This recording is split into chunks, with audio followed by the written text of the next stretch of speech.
Está presente a doutora Giovana Dutra de Paiva, que sustentará em nome do magistrado.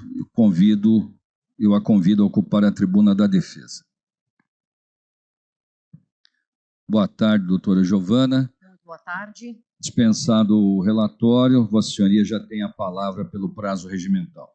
Muito obrigada, presidente. Inicialmente, gostaria de cumprimentar todos os componentes deste ilustre órgão especial, representante do Ministério Público aqui conosco, cumprimentar todos os serventuários da Justiça aqui presentes e demais colegas que aqui também nos acompanham.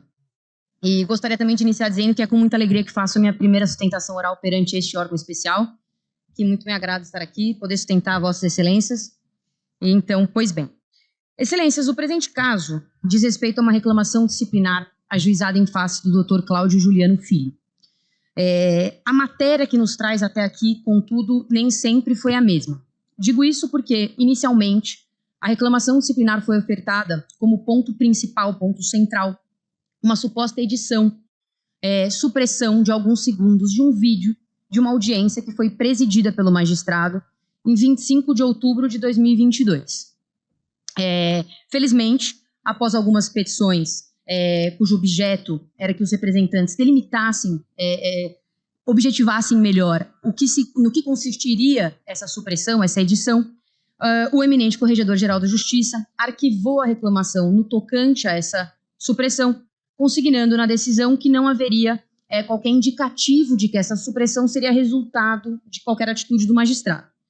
Constou da decisão, não obstante, a continuidade da reclamação no que se denominou um tratamento intempestivo e descortês do magistrado na condução dessa mesma audiência, no tocante especificamente a uma testemunha, que a senhora Ana Paula, vou dar nome aqui para facilitar a explicação.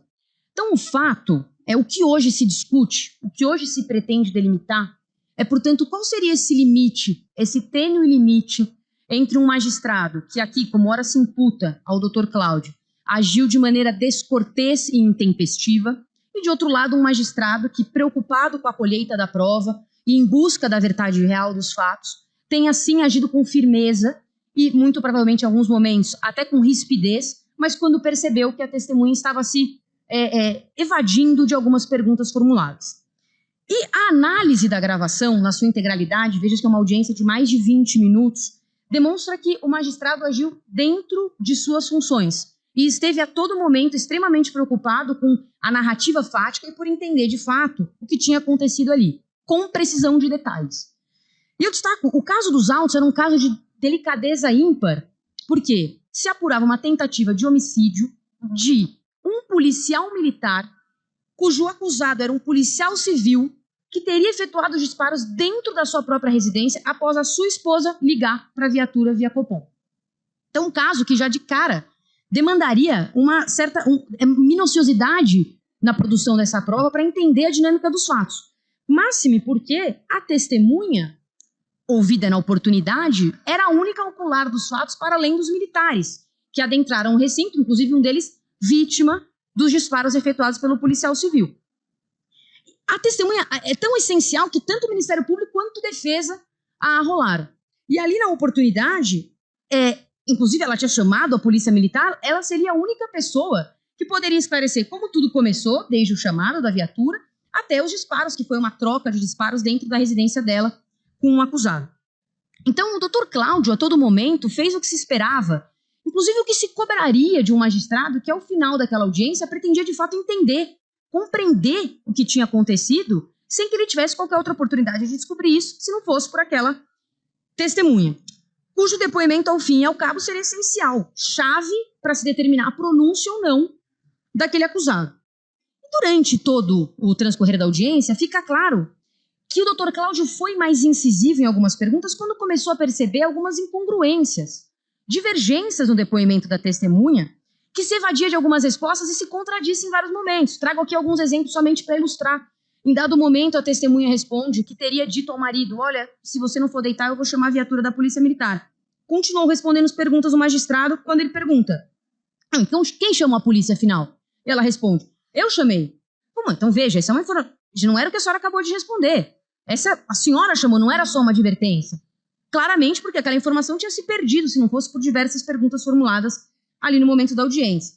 Em outra pergunta, ao ser questionada sobre a dinâmica dos fatos, a testemunha, a senhora Ana Paula, teria dito ele deitou e aconteceu o que aconteceu. E o doutor Cláudio imediatamente respondeu: aconteceu o que aconteceu, o quê? Preciso entender com detalhes. Preciso entender, explica direito, com detalhes. Em outro momento ainda, no que dizia sobre quem teria descido para recepcionar a polícia militar, era um elemento chave aqui, porque a própria defesa sustentava que teria havido uma invasão de domicílio, o doutor Cláudio pergunta, num primeiro momento, e ela responde que ninguém desceu para receber a polícia militar. E num outro momento, ela muda dizendo que sim, uma amiga da filha teria descido. Neste momento, o próprio magistrado diz: a senhora falou que ninguém desceu para recepcionar a polícia. Ela: não, mas a Maria Vitória desceu. Logo na sequência, respondendo às perguntas do defensor, ela mudou, e aí a Maria Vitória já desceu 2 vezes, não apenas uma. Então, a todo momento, algumas situações que foram importantes para entender de fato o que tinha acontecido e esclarecer a verdade real dos fatos. Então, o que nos parece aqui ao final é que o compromisso e a seriedade do magistrado na condução da audiência é o que se denota da análise da integralidade do ato. Embora aqui se possa pegar alguns momentos e dizer que teve rispidez diante da evasão das respostas da senhora Ana Paula. E nem se diga, por fim, excelências, que a escusa do artigo 208 do Código de Processo Penal, que dispensaria o compromisso da senhora Ana Paula por ser esposa do acusado, aqui dispensaria do magistrado uma atitude diferente. E disse isso por 2 principais razões. A primeira dela, porque a testemunha, a senhora Ana Paula, não se recusou a depor. Ela quis depor, inclusive arrolada pela defesa do próprio marido. E na sequência, ao ser indagada pelo magistrado, logicamente que estava apenas cumprindo seu papel de inquirir a testemunha ali arrolada. E em segundo lugar, porque essa escusa do CPP não pode significar uma verdadeira carta branca para que a testemunha compareça à audiência e responda as perguntas da maneira evasiva que entender mais conveniente, de maneira, inclusive, a induzir em erro o juízo, a depender de como responder. Vê-se que não conferir o compromisso de uma testemunha é diferente de carta branca para mentir no depoimento. E essa diferença é muito importante nesse caso. Em nenhum momento o doutor Cláudio a advertiu de qualquer coisa com o dever de dizer a verdade. Então, de fato, a inquiriu na qualidade de testemunha, naquele momento, sem poder colher o compromisso de dizer a verdade, mas ainda assim imbuído no propósito de buscar a verdade real dos fatos. E um último ponto, também que eu gostaria de chamar a atenção de vossas excelências, e já caminho para o fim, constou também da decisão do eminente Corregedor-Geral da Justiça que, em um dado momento, a testemunha chegou a se emocionar, chorou durante a audiência, e que isso também seria resultado da dinâmica como o doutor Cláudio conduziu o ato. E aqui eu gostaria de rememorar a audiência que a testemunha estava sendo ouvida, do que se tratava. Ela era esposa de uma pessoa que estava sendo acusado do grave crime de tentativa de homicídio, um policial civil aqui acusado de atirar contra um policial militar dentro da residência, que ela chamou a polícia, inclusive ela disse durante o ato que estava se sentindo culpada. Então, o fato da testemunha estar abalada psicologicamente ou de ser um ambiente de tensão na colheita dessa prova é absolutamente natural da própria circunstância em que se colhia esse depoimento. Nem se esperaria nada diferente. E isso não foi resultado da maneira como o magistrado conduziu ou deixou de conduzir. Então são por essas razões, repisando tudo que foi dito na defesa prévia do Dr. Cláudio e acrescentando essas que agora ressalto a vossas excelências, que a gente destaca que o Dr. Cláudio agiu no estrito cumprimento da sua função de magistrado, buscando colher a prova da maneira mais minuciosa e detalhada possível, em busca da verdade real dos fatos, por meio da única testemunha que podia esclarecê-los, de forma que não há indícios de qualquer infração ético-disciplinar a justificar o prosseguimento deste procedimento. Razão pela qual a defesa reitera aqui o pedido de arquivamento. Agradeço a atenção dispensada por vossas excelências. Agradeço desde já. Muito obrigado, doutora Giovana.